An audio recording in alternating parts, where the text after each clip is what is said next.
cette délégation de service public à un opérateur privé, quasiment un opérateur unique dorénavant, la société Indigo, pour les 7400 places qui sont concédées. On ne revient pas sur ce choix, on a eu le débat dans le cadre des concessions et on regrette toujours que vous n'ayez pas souhaité qu'il y ait un opérateur public pour gérer ces 7400 places, car cela nous aurait donné d'autres outils qu'un simple rapport de délégataire pour analyser la réalité du stationnement et des recettes.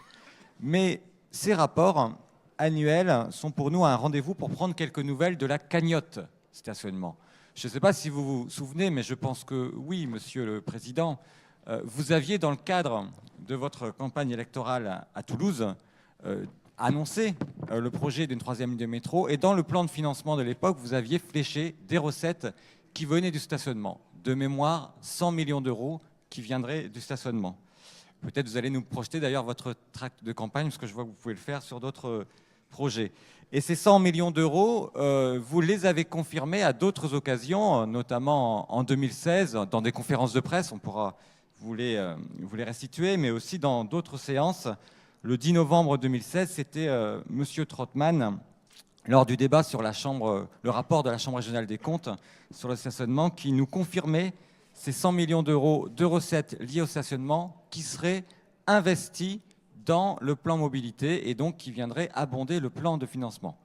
Mais à ce moment-là, M. Trottmann nous expliquait qu'effectivement, il n'y aurait pas une cagnotte de 100 millions d'euros qui viendrait d'un seul coup sur le financement du transport, ce serait par l'évolution de la contribution annuelle de la collectivité que ces recettes de stationnement seraient affectées au transport.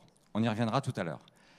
Et vous confirmiez à ce moment-là, et vous annonciez un principe vertueux, que les recettes liées au stationnement du centre-ville puissent financer les transports en commun. Par ce rapport délégataire, nous voyons l'évolution de ces recettes. Et j'ai pris l'évolution sur 3 années, 2015, 2016, 2017. On voit effectivement une progression des redevances qui sont perçues par la collectivité, qui étaient à l'heure de 2,6 millions en 2015, 4,3 en 2016 et aujourd'hui 4,7 millions d'euros. Si on y ajoute le premier versement de la concession, qui est à hauteur de 6,4 millions d'euros, effectivement, en 3 ans, nous avons perçu 10 millions d'euros cumulés. Ces recettes supplémentaires liées au stationnement ont-elles été affectées au transport en commun? Et c'est là que je prends des nouvelles de l'affectation des recettes directement sur le projet de transport en commun. Si on regarde l'évolution de la contribution de la métropole au financement de Tisséo, 2015, 100 millions d'euros, 2016, 100 millions d'euros, 2017, 100 millions d'euros. Il y a eu 10 millions d'euros de recettes supplémentaires liées au stationnement sur 3 ans. Il y a eu 0 € de dépenses supplémentaires pour la contribution à Tisséo. Et c'est là-dessus qu'on peut s'interroger sur vos déclarations. Vous aimez les regards des enfants émerveillés par les étoiles, mais nous écoutons attentivement aux paroles, nous ne sommes pas émerveillés par les étoiles et nous regardons attentivement chacune de vos déclarations et nous voyons qu'elles sont assez rarement, allez, je vais être plus doux, elles sont régulièrement peu suivies d'effets. Et nous demandons donc que ces recettes de stationnement soient réaffectées dans la contribution et dans l'évolution de la contribution.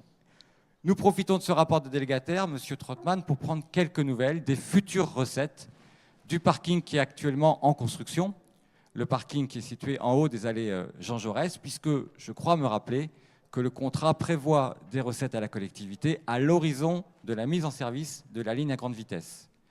Étant donné que l'horizon de la mise en service de la ligne à grande vitesse est assez incertain et que la date de 2037 est pour l'instant la plus certaine, faut-il imaginer qu'il n'y aura pas de recettes à la collectivité avant 2037? J'imagine que non. Pourriez-vous, M. Trottmann, nous confirmer ce point-là? Et enfin, l'ensemble de cette discussion me donne l'occasion de demander, pour la 3e fois du coup dans cette séance, parce que je suis le 3e intervenant à le faire, à ce qu'il y ait une réunion de travail sérieuse et détaillée qui puisse prendre le cadre d'un séminaire sur l'actualisation du financement du plan mobilité. Nous avons eu un séminaire de travail sur le plan mobilité, au départ, avant l'enquête publique du plan mobilité. Et vous nous avez, avec un cabinet d'audit, le cabinet Julia, produit un certain nombre de chiffres sur la soutenabilité financière du plan mobilité. Malheureusement, par la suite, ce plan actualisé et débattu dans le cadre du séminaire a été modifié dans le cadre de l'enquête publique, dans le cadre d'un scénario qui a été voté à TCO. Et aujourd'hui, c'est un troisième plan de financement qui a été évoqué dans le cadre d'une réunion élargie du groupe Finance le 26 octobre et qui bouleverse l'intégralité du schéma de financement. Y aura-t-il chaque année un nouveau plan de financement du plan mobilité jusqu'à la mise en service de la troisième ligne de métro? Cela peut nous inquiéter. Parce que ce que nous contestons, M. Briand, ce n'est pas forcément la troisième ligne de métro, c'est les conséquences éventuelles de la non-mise en service de la troisième ligne de métro. Ce qu'il nous faut évaluer dans le même temps, quand on nous propose au vote un plan mobilité, c'est quels sont les risques qui sont pris par la collectivité quand elle vote ce plan mobilité. Quels sont les risques financiers et quels sont les risques si elle n'est pas capable de mettre en service l'ensemble des projets qui sont dans le plan mobilité. Nous nous étonnons donc du plan de soutenabilité financière qui a été proposé, de l'évolution à 1,35% de la contribution de la collectivité. Cela nous semble extrêmement faible. Je rappelle, M. Briand, que de 2008 à 2014, la contribution annuelle de la collectivité a été augmentée de 68 millions d'euros par an, et que depuis votre arrivée en responsabilité, 2014, elle a été augmentée de 0 € par an. Voilà la réalité des chiffres et voilà la réalité de l'évolution de l'effort de la collectivité pour le financement des transports. Et nous aimerions que ce séminaire puisse se tenir, ça a été demandé tout à l'heure, avant le vote du budget, en tout cas avant la présentation d'une délibération au sein de TCO en notre nom, je le rappelle, au nom de la collectivité Toulouse Métropole, pour qu'on puisse débattre de cette proposition d'évolution des tarifs, d'augmentation des tarifs, d'explosion des tarifs, on pourrait dire, effectivement, parce que dorénavant, le plan de soutenabilité financière que vous présentez n'est plus une évolution de l'investissement public, mais une progression extrêmement forte de l'évolution du tarif et du versement de transport. Et nous voudrions discuter dans le cadre de séminaire de l'impact de ce plan de soutenabilité financière sur l'ensemble de l'investissement et nous vous demandons, ce sera consigné dans le procès verbal, le détail de la programmation pluriannuelle d'investissement du plan mobilité, parce que ce détail ne nous a pas été livré dans le cadre des débats.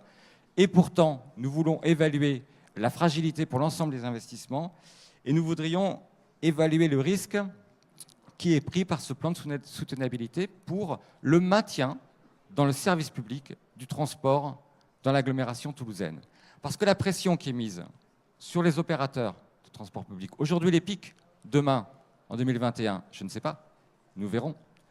Nous voulons avoir ce débat avant que les décisions importantes soient prises, et notamment un plan de soutenabilité financière à horizon 2030, pour pouvoir évaluer sereinement l'impact des décisions qui sont prises. Voilà quelques questions auxquelles nous amène évidemment le débat sur le stationnement et qui méritent d'être débattues correctement avec des outils qui sont appropriés.